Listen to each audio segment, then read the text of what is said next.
Good morning students. Class 10th आपका मेरा chapter इसके क्वेश्चन आंसर आपने किए और उसी से संबंधित जो दूसरे क्वेश्चन है, निम्नलिखित पंक्तियों का काव्य सौंदर्य स्पष्ट कीजिए। फर्स्ट है, हरि आप हरो जन की भीड़, द्रौपदी राज राखी आप बढ़ायो चीर, भगत कारण रूप नरहरि धरियो आप शरीर। अब यहाँ पे यदि बात करें तो इस काव्यांश में कवित्री सामान्य मनुष्य की पीड़ा दूर करने के लिए प्रभु से प्रार्थना करती है। वे द्रौपदी प्रहलाद का उदाहरण देते हुए सभी प्रभु से सभी लोगों के कष्ट दूर करने की विनती करती है। जैसा कि इसका जो भाव है वो है कि इस पद के माध्यम से लोग मीरा ने ईश्वर को बताया कि हे ईश्वर, आप सभी लोगों के कष्ट को दूर करते हैं और मैं ये चाहती हूँ कि आपने जिन जिन का उद्धार किया है उन्हीं को ध्यान में रखते हुए मेरा भी उद्धार कीजिए।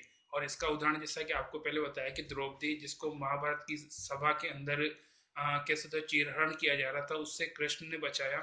और दूसरा नरसिंह अवतार जो कि प्रहलाद के लिए विष्णु ने ईश्वर ने लिया, और उसी लिए हम मानते हैं कि उन्होंने हिरण्यकश्यप का वध किया। तो इन दोनों के जो कष्ट की जो मुक्ति है वो आपके द्वारा हुई है और कवित्री चाहती है कि आप इसको ध्यान में रखते हुए सभी लोगों के कष्टों को दूर करें। भाव पक्ष है, हरि के दया में रूप का वर्णन किया है और इसमें कृष्ण के भक्त वत्सल अर्थात भक्त का उद्धार करने की भावना ईश्वर की होती है, इसका रूप उजागर हुआ है। नेक्स्ट आता है कला पक्ष। अब जैसा कि आपको मैंने पहले बताया कि कला पक्ष में काव्य सौंदर्य कला पक्ष इसे कहा जाता है, जिसमें भाषा होती है, अलंकार होते हैं, छंद होते हैं। और यहाँ पे जैसा कि हम बात करें तो मीरा की जो भाषा है वो राजस्थानी है और ब्रज और गुजराती के शब्दों का इस्तेमाल इसमें हुआ है। भाषा सरल है, सहज और भाव अभिव्यक्ति में सक्षम है।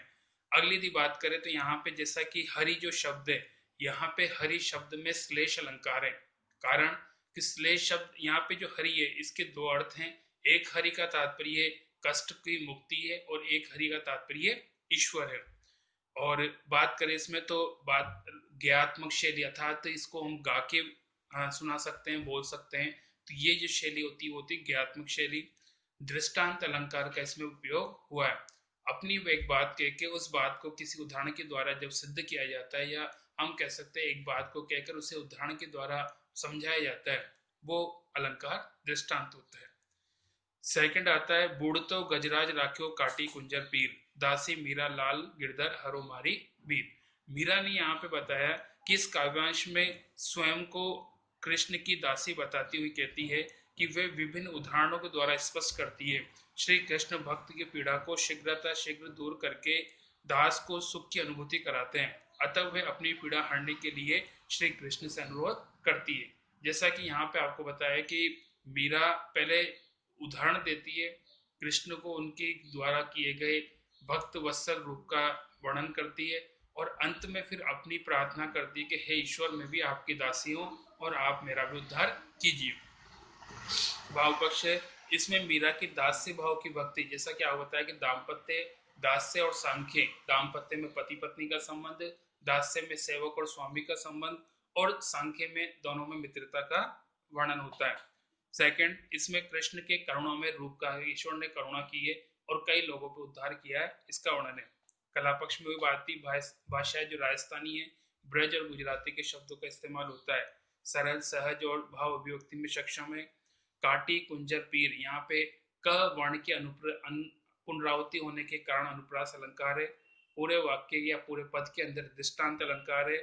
भीर पीर के कारण तुकांत पद है, तुकबंदी जिसे हम कहते हैं, और ज्ञात्मक शैली है। थर्ड आता है, चाकरी में दर्शन पासु सुमरन पासु खर्ची, भाव भक्ति जागीर पासु तीनों बाता सरसी। इस काव्यांश में मीरा दासी बनकर अपने हरि से दर्शन पाने की अभिलाषा व्यक्त करती है।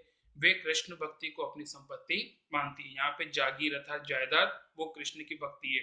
भाव पक्ष, मीरा की दास्य भाव की भक्ति परिलक्षित होती है और मीरा श्री कृष्ण की भक्ति ही उनका वास्तविक संपत्ति, क्योंकि यहाँ पे भक्त के लिए ईश्वर से बढ़कर कोई संपत्ति नहीं होती, कोई धन दौलत नहीं होती। कला पक्ष में भाव भक्ति में वर्ण की आवृत्ति है, इसलिए यहाँ पर अनुप्रास अलंकार है। खर्ची और सरसी में तुकांत पद है। राजस्थानी, गुजराती और कह सकते हो ब्रज शब्दों का इसमें इस्तेमाल हुआ है। भाषा अध्ययन के माध्यम से यहाँ पे हम देखें तो कुछ शब्द है जिनके उदाहरण दिए हैं। भीर का तात्पर्य पीड़ा, कष्ट, दुख, चीर वस्त्र, धरियो धारण करना, कुंजर हाथी, वृंदावन वृंदावन, रहस्यों रहूंगी, राख्यो रखो रक्षा करो, री की बूढ़ता डूबता, लगास्यों लगाऊंगी, घना बहुत, सरसी हर्षी, हिवड़ा हृदय, कुसुम्बी केसरिया या लाल। यहाँ पे जो चीज बताइए वो मीरा के माध्यम से बताइए और मीरा ने इन शब्दों का इस्तेमाल इसमें किया है। नेक्स्ट क्वेश्चन है मीरा अपनी आराध्य की चाकरी करके क्या संदेश देना चाहती है। आंसर है एक सच्चे भक्त के लिए आराध्य की सेवा करना उसका परम कर्तव्य होता है और वो सच्चे मन और लगन से मीरा भी अपनी आराध्य की सेवा करना चाहती है और यही बात हमें भी संदेश के रूप में देती है कि हमें भी अपने जो मन से अपने आराध्य की सेवा करनी चाहिए और लगन से ध्यान करना चाहिए। वह सेवा के द्वारा ही अपने प्रभु की निकटता और दर्शन पा सकता है। अगर कोई व्यक्ति ईश्वर को पाने का प्रयास करता है तो उसके लिए सबसे अच्छा है कि वो तन मन से ईश्वर का ध्यान करे और उसी में अपना मन लगाए। बाकी नेक्स्ट